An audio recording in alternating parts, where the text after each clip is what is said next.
నమస్తే మేడం, మా AMC channel తరపున మీకు ధన్యవాదాలు.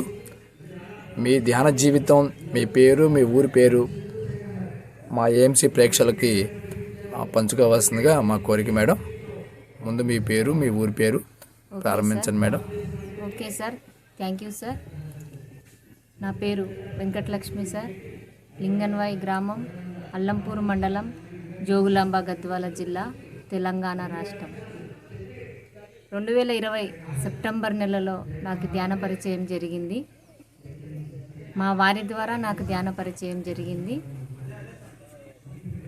ఆ విధంగా నేను ధ్యానంలోకి రావడం జరిగింది. అంతకుముందు నాకు మానసిక ప్రశాంతత లేక చాలా అనారోగ్యంతో తల్లడిల్లే సమయంలో నాకు ఈ ధ్యానం అందడం ద్వారా మొదట్లో మాస్టర్స్ చెప్పిన విధంగా తెల్లవారుజామున ధ్యానం చేస్తే అద్భుతంగా ఉంటుంది, ఒక 41 రోజులు ఖచ్చితంగా చేయండి, మీకు ఫలితం దొరుకుతుంది అని చెప్పినారు. ఆ విధంగా నేను ప్రతిరోజు తెల్లవారుజామున 3 నుంచి 6 వరకు ఒక 41 రోజులు ఒక దీక్షలాగా చేస్తాను మాస్టర్. అప్పుడు నా లోపల ఎంతటి మార్పు అంటే అంతకుముందు ఉన్న మానసిక సమస్య అంతా తేలికైపోయి ఎంతో ప్రశాంతంగా నేను ఉల్లాసంగా, అంటే నాకే అనిపిస్తుంది, నేను సంతోషంగా అనిపించినట్ల, ఉల్లాసంగా అనిపించినట్ల. మెల్లగా మా ఊరి దగ్గర బీచుపల్లి ఆంజనేయ స్వామి గుడి వెనక శ్రీ హనుమాన్ పిరమిడ్ శక్తి క్షేత్రం ఉంది. అక్కడికి నేను అమావాస్యకి, పౌర్ణానికి ధ్యానానికి వెళ్ళేదాన్ని. అక్కడ అమావాస్య, పౌర్ణమి ధ్యానాలలో సామూహిక ధ్యానం కూర్చున్నప్పుడు అద్భుతంగా అనిపించేది. ఆదివారం సమయంలో కూడా పిరమిడ్లో వెళ్ళి ధ్యానం చేసుకునేదాన్ని. ఈ విధంగా నాకు 2020లో ధ్యాన మహాయజ్ఞం మహేశ్వర మహాపిరమిడ్లో జరిగేటప్పుడు అక్కడ ఉన్న మాస్టర్స్, నిర్వాహకులు ఎవరు లేరు తల్లి ఇక్కడ పని చేయడానికి, వచ్చిన వాళ్ళకి వండి పెట్టడానికి, నువ్వు ఉంటావా అని అడిగినారు నన్ను. నాకు తెలియదు, ఏదో వండి పెట్టడం కదా, ఓకే సార్ అని చెప్పినాను. అప్పుడు నేను మా చిన్నబ్బాయి కరోనా టైం ఇంట్లోనే ఉండానమాట. తను నేను ఇద్దరం పిరమిడ్లోనే ఉండి వచ్చిన అతిథులకి భోజనం వండి పెట్టేదాన్ని, టీ చేసి ఇచ్చేదాన్ని. మా అబ్బాయి పిరమిడ్లో ఉండి చదువుకునేవాడు. ఈ విధంగా మేము ఒక 1 నెల రోజులు ఆ పిరమిడ్ ప్రాంతంలో గడిపినాం మాస్టర్. ఆ గడపడం వల్ల ఎన్ని మార్పులంటే, నాకు అంతకుముందు ఒక 10 మందిలో మాట్లాడాలంటే చాలా భయంగా ఉండేది, మాట్లాడలేకపోయేదాన్ని. అక్కడ వచ్చిన వాళ్ళని రిసీవ్ చేసుకోవడం, వాళ్ళు ఎంతో ప్రేమగా హత్తుకోవటం, నేను అనుకునేదాన్ని బయటి రూపాన్ని చూసి మనల్ని గౌరవిస్తారు, డ్రెస్సింగ్ చూసి గౌరవిస్తారు అనుకునేదాన్ని. నేను అక్కడ వంట చేసే సమయంలో చిందరవందరగా ఎట్లా ఉన్నా కానీ ఆ మాస్టర్స్ వచ్చి నన్ను కౌగలించుకొని ఎంత గ్రేట్ వర్క్ చేస్తున్నావు నువ్వు అని పొగిడే వరకే నేను అనుకునేదాన్ని. ఏంటి అన్నం వండి పెడితేనే ఇంత గ్రేట్ వర్క్ అంటున్నారు వీళ్ళు, ఇందులో ఏముంది, రోజు మా ఇంట్లో వండుకునేటట్లే ఇక్కడ కూడా వండి పెట్టాను కదా వీళ్ళకి అని అనుకున్నాను మాస్టర్స్. ఆ విధంగా నేను ధ్యానం చేస్తూ అక్కడ పాల్గొంటూ ప్రతినిత్యం, అంటే నేను పలకరింపు కూడా ఎక్కువ ఉండేది కాదు. అక్కడ ధ్యానానికి వెళ్ళినప్పుడు అక్కడ చుట్టుపక్కల గ్రామాల్లో నుంచి పల్లె ప్రజలు వచ్చేవారు. వాళ్ళతోనే నేను మమేకమయ్యేదాన్ని. రండి కూర్చోండి, మీరు ధ్యానం ఎప్పటి నుంచి చేస్తున్నారు, మీకు ఎట్లా ఉంది ధ్యానము, మీ ఊర్లో ఎట్లా జరుగుతుంది అని అడిగేదాన్ని. అలా పలకరింపు ద్వారానే నాకు అందరూ చాలా ఆత్మీయులు అయిపోయినారు. ఎంత నేస్తామంటే నేను ఒక అమావాస్యకు కానీ పౌర్ణానికి కానీ అక్కడికి వెళ్ళకపోతే ప్రతి ఒక్కరూ నన్ను అడుగుతారంట. అప్పుడు తెలిసింది నాకే, ఓహో, ధ్యానం ద్వారా, మనం ధ్యానం చేయడం ద్వారా మన లోపల ప్రేమ, కరుణ పెరిగి అందరిని ఆత్మీయంగా పలకరించడం ద్వారా వాళ్ళల్లో ఇంత ప్రేమ నాకు దొరికింది కదా, ఈ సేవ చేసే భాగ్యం నాకు దొరికింది కదా అని తెలిసింది మాస్టర్స్. తర్వాత మెల్లగా మా టీం ఉన్నారు మాస్టర్స్, ఒక 10 మందిమి. బంగ్లా ఆంజనేయ రెడ్డి సార్ ఆధ్వర్యంలో మేము ప్రతి సంవత్సరం ఒక 3 నెలలు ధ్యాన ప్రచారానికి వెళ్తాము. గ్రామం తిరిగి ఇంటింటికి కరపత్రాలు పంచి ఒక చెట్టు దగ్గరనో లేతే పంచాయతీ ఆఫీస్ దగ్గరనో కూర్చోబెట్టి ధ్యానం చెప్పి వస్తాం మాస్టర్స్. ఈ విధంగా నేను 2020 నుంచి ఇప్పటి వరకు కనీసం ఒక 500 గ్రామాలు ధ్యాన ప్రచారానికి వెళ్ళింటాను మాస్టర్స్. ఈ అదృష్టం నాకు కలిగిందంటే నేను ధ్యానంలోకి రావడం వల్లనే నాకు ఈ అదృష్టం కలిగింది మాస్టర్స్. మీరు గత జన్మలు చూసుకున్నారా మేడం, మీ జన్మలు ఏంటో ధ్యానం ద్వారా? లేదు మాస్టర్, నాకు ఎటువంటి అనుభవాలు ఇంతవరకు రాలేదు మాస్టర్స్. నేను ఖాళీ ధ్యానం చేసుకుంటూ వెళ్తున్నాను అంతే. ఆ పిరమిడ్ శక్తి గురించి చెప్పండి మేడం, మా అహింస మెడిటేషన్ ఛానల్ వారికి. పిరమిడ్ శక్తి అంటే మాస్టర్, నేను ఫస్ట్ ధ్యానంలోకి వచ్చినప్పుడు నన్ను ఒక సీనియర్ మాస్టర్ వచ్చి ధ్యానంలో కూర్చోబెట్టినాడు మాస్టర్. కూర్చోబెట్టినప్పుడు అందరూ కూర్చున్నారు, నేను కింద కూర్చున్నాను, వాళ్ళంతా చైర్స్ పైన కూర్చున్నాను. అయితే నేను ధ్యానం 1 అవర్ చేయించినాడు మాస్టర్. నేను కూర్చున్నాను మాస్టర్. కూర్చున్నప్పుడు అంతవరకు నాకు తెలీదు ఆ విశ్వశక్తి వస్తుంది, మన వాళ్ళంతా ఊగిపోతుందని. నాకు ఎట్లా అవుతుందంటే మాస్టర్, కూర్చున్నాను సొరిగిపోతున్నాను అనమాట, కింద పడిపోతున్నాను. పడిపోతే మాస్టర్స్ ఏమనుకుంటారో, వాళ్ళందరూ కూర్చున్నారు, నేను పడిపోతున్నాను అని ఎంతో ప్రయత్నం చేసినా కానీ ఒళ్ళు నిలబడడం లేదు నాకు. ఊగి తర్వాత ఇంకా అడ్డం పడిపోయినా మాస్టర్స్. అప్పుడు సీనియర్ మాస్టర్ చెప్పారు, సైదయ్య గారు అని అక్కడ చైర్మన్గా ఉంటారు, ఆ సార్ చెప్పిండు, తల్లి గత జన్మలో నుంచి నువ్వు సాధన ఉంది, ఈ జన్మలో ఇప్పుడు అందుకున్నందుకు నీ ఆత్మ ఆనంద తాండవంతో మొదటిసారి ధ్యానంలో కూర్చున్నందుకు ఊగిపోయింది. ఏమీ కాదు, ధ్యానంలో ఏది జరిగినా అంతా మన మంచికే, నువ్వేం భయపడాల్సిన అవసరం లేదు అని చెప్పినారు మాస్టర్స్. ఓకే మేడం, మీరు శాకాహార ర్యాలీలకు వెళ్తూ ఉంటారా? అవును సార్, మా తెలంగాణ జిల్లాలో మా దగ్గర ఉన్న ప్రతి నెల ఒక శాకాహార ర్యాలీ జరుగుతుంది మాస్టర్, అక్కడికి ఖచ్చితంగా వెళ్తాను మాస్టర్. వెళ్ళినప్పుడు మీలో మార్పులు ఏమొచ్చినాయి మేడం? మార్పులు వచ్చినాయి అనేటివి నేను సరిగ్గా గమనించలేను కానీ మాస్టర్స్, ఎదుటి వాళ్ళు చెప్తుంటే విన్నాను. లక్ష్మి, ఇంతకుముందు నువ్వు వెంకటలక్ష్మి నువ్వు చేసేదానికంటే ఇప్పట్లో నీ లోపల చాలా మార్పులు వచ్చినాయి తల్లి అని. అది మాస్టర్స్. ఎన్ని ర్యాలీలు చేశారు మేడం ఇప్పటి వరకు సుమారు? మ్యాక్సిమం ఒక 30 ర్యాలీలు 40 ర్యాలీలలో పాల్గొని ఉంటాను మాస్టర్స్. మీ కుటుంబం ధ్యాన కుటుంబం మేడం? అవును సార్, ధ్యాన కుటుంబం. మా వారు పోలీస్ డిపార్ట్మెంట్లో ఏఎస్ఐగా పనిచేస్తారు హైదరాబాద్లోని గచ్చిబౌలిలో. మీరు శాకాహార కుటుంబమేనా మేడం ఇది? అవును సార్, శాకాహార కుటుంబమే. మా ఆయన అంతకుముందు చాలా పోలీస్ డిపార్ట్మెంట్ అంటేనే మీకు తెలిసింటుంది మాస్టర్స్, ఎక్కువగా మద్యం స్వీకరించేవారు. ఫస్ట్ తను ధ్యానంలోకి వచ్చిన మొదటి రోజే శాకాహారిగా మారిపోయినారు.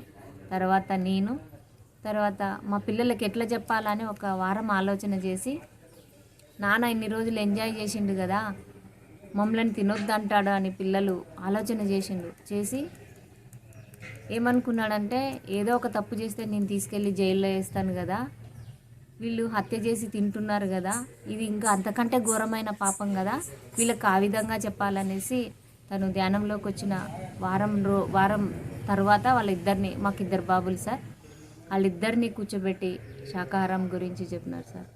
మీకు పత్రి సార్తో ఏమైనా అనుభవాలు ఎక్స్పీరియన్స్ ఉంటే షేర్ చేసుకోండి మేడం. పత్రి సార్తో అనుబంధం అంటే ఎక్కువగా లేదు సార్. సార్ని ఒకసారి సెకండ్ హ్యాండ్ తీసుకున్నాను సార్ హనుమాన్ పిరమిడ్కి వచ్చినప్పుడు. తర్వాత సార్ కార్ ఎక్కి వెళ్ళేటప్పుడు కళ్ళతోని సైగ చేసి పిలిచింది సార్. నేను చాలా దూరంలో నిలబడిందని, ఎందుకంటే అందరు పెద్ద పెద్ద మాస్టర్లు ఉన్నారు, మనం కొత్తగా ధ్యానంలోకి వచ్చినాం కదా, మనల్ని పలకరిస్తారా అన్న దాంతో నేను దూరం నిలబడ్డా మాస్టర్. నిలబడితే సార్ కార్ ఎక్కిన తర్వాత అందరికీ పప్పర్మెంట్లు ఇచ్చినారు, సీనియర్ మాస్టర్లు అందరికీ, దగ్గర ఉన్న వాళ్ళకి అందరికీ.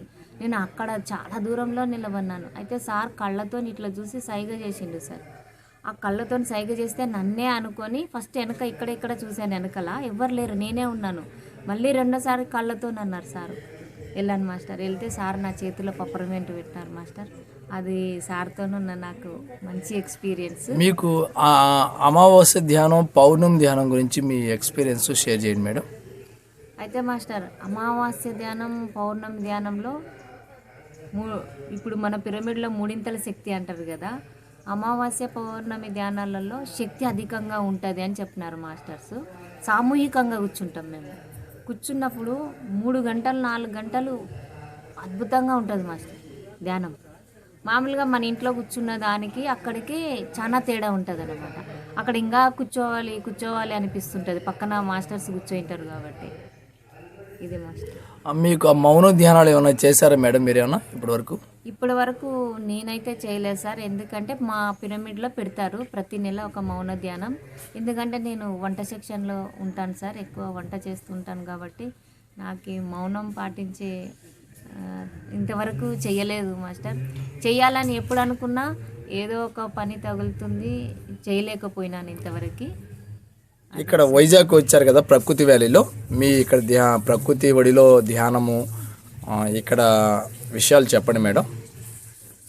ఇక్కడికి రావాలనేది ఫస్ట్ మాస్టర్, మేము కొల్లాపూర్ ర్యాలీకి వెళ్ళినప్పుడు అక్కడ సీనియర్ మాస్టర్లు వాళ్ళు వెహికల్ ఖాళీ ఉంది వస్తారంటే పిలుచుకొని వస్తున్నారు సార్. వస్తున్నప్పుడు ఆ మాస్టర్స్ చెప్పిన మాటలు అంతవరకు నాకు తెలియదు మాస్టర్. మా లోకల్లోనే అనుకున్నా నేను, అదే ప్రపంచం అదే పిరమిడు అని అక్కడే ర్యాలీలు అదే అనుకున్నాను మాస్టర్. మా కడతాలు ఇదే అనుకున్నాను నేను.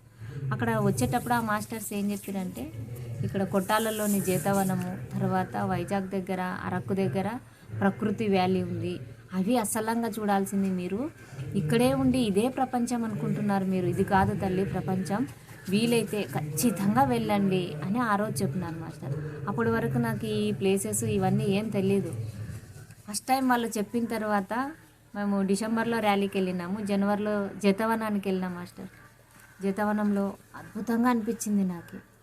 ఆ ప్రభాకర్ సార్ వాళ్ళ మిస్సెస్ వాళ్ళ రిసీవింగు, నేను అక్కడ వంట సెక్షన్లో కూరగాయలు కోయడము, అక్కడ లేకపోతే వంటగదిలో వెళ్ళి సామాన్లు గడగడము, అప్పుడు నాకు తెలిసింది మాస్టర్ ప్రేమ ఎంత, వాళ్ళు ఎంత బాగా మనల్ని రిసీవ్ చేసుకున్నారంటే ఆ మేడం వాళ్ళని చూసి నాకు అర్థమైంది ఇంకా మనం నేర్చుకునేది ఉంది వీళ్ళ దగ్గర అనేసి. ఇక్కడ ప్రకృతి వ్యాలీలో రాజ్ జగపతిరాజు గారి అక్కడ ఏర్పాట్లు, అక్కడ అరిటాకు భోజనం 3 పూట్ల, దీని గురించి మీ పంచపక్ష పర్వణాల గురించి మీ అనుభవాలు పంచుకోండి మేడం. మేము 1వ తారీఖు సాయంత్రం 6:30కు వచ్చినాం సార్. ఇక్కడికి వచ్చినప్పుడు సారు రాజ్ జగపతిరాజు సారు అక్కడే నిలవన్నారు మన రిసెప్షన్ దగ్గర. నిలవన్నప్పుడు సార్ నమస్తే సార్ అంటే ఏ ఊరు తల్లి అన్నాడు. సార్ ఇట్లా గద్వాల జిల్లా నుంచి వచ్చినాం సార్ అంటే వెరీ గుడ్ తల్లి, ఇక్కడ షెడ్ ఉంది, షెడ్లో వెళ్ళి అందరూ బ్యాగులు పెట్టేసుకొని వచ్చి భోజనం చేయండి అన్నారు సార్. వెంటనే అనిపించింది, మేము అంతవరకు మధ్యాహ్నం తిని రాలేదు, అక్కడి నుంచి ట్రైన్లో వచ్చినాము తిని రాలేదు. వచ్చి రాగానే మన ఇంటికి మన పుట్టింటికి వెళ్తే ఒక తండ్రి కదా ఎట్లా రిసీవ్ చేసుకున్నాడో అట్లా వెంటనే బ్యాగులు పెట్టేసి మీరు కాల్మొహాలు కడుక్కొని వచ్చి తినండి తల్లి అనే వరకే చాలా సంతోషం అనిపించింది సార్. తర్వాత ఇక్కడ అరిటాకు భోజనము, తర్వాత అక్కడ వడ్డించే వాళ్ళు వండేవాళ్ళు నేను అన్నీ ప్రత్యక్షంగా కలిసి చూస్తున్నాను సార్. చాలా చాలా అద్భుతంగా ఉంది సార్. ఇక్కడ ప్రకృతి ఒడిలో ఇంతకుముందు లేని అనుభూతి కలుగుతుంది సార్. చాలా ఇప్పుడు మేము ఏటికెళ్ళి స్నానం చేసి వస్తున్నాము, అక్కడ చాలా అద్భుతంగా అనిపించింది. ఇక్కడ వంటల దగ్గర మాస్టర్స్ వడ్డించేటప్పుడు కానీ ఇంకా కొద్దిగా వేసుకోండి తినండి ఎన్నిసార్లు అడిగినా వచ్చి వడ్డిస్తున్నారు sir. Okay, thank you madam. మీరు భవిష్యత్తులో మీ ప్రణాళిక ఏంటి, ఏం చేస్తారు మేడం చెప్పండి. సార్ మేము ఇంతవరకు ఈ స్కూళ్ళకి కూడా వెళ్ళి చెప్పినాం సార్, మెడిటేషన్ పిల్లలకి. ఎన్ని స్కూళ్ళు చెప్పారు మేడం? మ్యాక్సిమం ఒక 40-50 స్కూళ్ళకి చెప్పింటాం సార్. అయితే ఇప్పుడు మా టీం కొత్తగా నిర్ణయించుకునింది ఏమంటే ఆల్రెడీ స్కూళ్ళల్లో మెడిటేషన్ ఇంప్లిమెంట్ అయింది సార్ మా తెలంగాణ జిల్లాలో. ప్రతిరోజు ఉదయం ప్రేయర్ టైంలో 10 నిమిషాలు మెడిటేషన్ చేపిస్తున్నారు. అది కాక శని ఆదివారాలలో వెళ్ళి ధ్యానం చెప్పాలని సార్ వాళ్ళకి. ఇప్పుడు మా దగ్గర బాలికల పాఠశాల, కస్తూరిబా హాస్టల్స్, బాలురది అర్బన్ హాస్టల్స్ అవి ఉన్నాయి సార్, అక్కడికి వెళ్ళి చెప్పాలని. తర్వాత మా ఊర్లో మాకు 1.5 ఎకరం పొలం ఉంది సార్. ఆ పొలంలో పిరమిడ్ నిర్మాణం జరిపి మా చుట్టుపక్కల గ్రామాలందరికీ ధ్యాన పరిచయం చేయాలని అనే నిర్ణయంతో ఉన్నాం మాస్టర్. తర్వాత మా అల్లంపూర్ మండలంలో ధ్యానం అనేది తెలియదు మాస్టర్, అందుకనే మా వారు ఈ నిర్ణయం తీసుకున్నారు. బాగుంది మేడం. మీరు శాకాహారం గురించి ప్రపంచానికి ఏం సందేశం ఇస్తారు? శాకాహారం గురించి మేము ఇంతకుముందు మాంసం తిన్న కుటుంబమే సార్. శాకాహారం అమృతాహారం అని ఎప్పుడు తెలిసిందంటే అది బంద్ చేసి ధ్యానం చేస్తున్నప్పుడు దాని విలువ తెలిసింది సార్. ఎంత ఎంత మనం ఎంత ఘోరంగా ఉన్నాము, ఒక జీవిని చంపి తింటున్నాం కదా, అవి ఎంత బాధపడతాయి అనేది తెలియదు సార్. మూర్ఖత్వంలో ఉన్నాను సార్ నేను. నేనే వండేదాన్ని, నేనే కోసేదాన్ని. అవి విలవిలలాడుతుంటే కూడా అప్పుడు లేదు సార్, ఆ కరుణ ప్రేమ అనేది అప్పుడు లేదు. కాబట్టి ప్రతి ఒక్కరూ శాకాహారులు కావాలి సార్. భూమండలం మీద ఉన్న వాళ్ళందరూ శాకాహారం తినడం వల్ల ఆరోగ్యం బాగుంటుంది సార్ ఫస్ట్. తర్వాత మన మనస్సు నిర్మలత్వం వచ్చేస్తుంది. అప్పుడు మన లోపల ప్రేమ పెరుగుతుంది, కరుణ పెరుగుతుంది. ఇవన్నీ మార్పు జరుగుతాయి సార్ శాకాహారం తినడం వల్ల. అంతకుముందు ఉన్న క్రూరత్వం ఇప్పుడు లేదు సార్. అప్పుడు ఎవరన్నా తిడితే తిట్టేద్దాం, కొట్టేద్దాం అన్నట్లా ఉండింది సార్. శాకాహారం తినడం వల్ల ఈ మార్పు కలిగింది master. Okay, thank you madam. మా ఏఎంసీ ప్రేక్షకులకి తరపున మీకు ధన్యవాదాలు. మా స్టూడియోకి వచ్చి మీ యొక్క విలువైన సమయాన్ని చక్కటి జ్ఞాన సందేశం ఇచ్చేందుకు thank you madam. Thank you. మా అహింస మెడిటేషన్ ఛానల్ను సబ్స్క్రైబ్ చేయించండి మేడం. మీరు చేయండి, మీ బంధుమిత్రులతో సబ్స్క్రైబ్ చేయించండి. Thank you madam. Okay sir.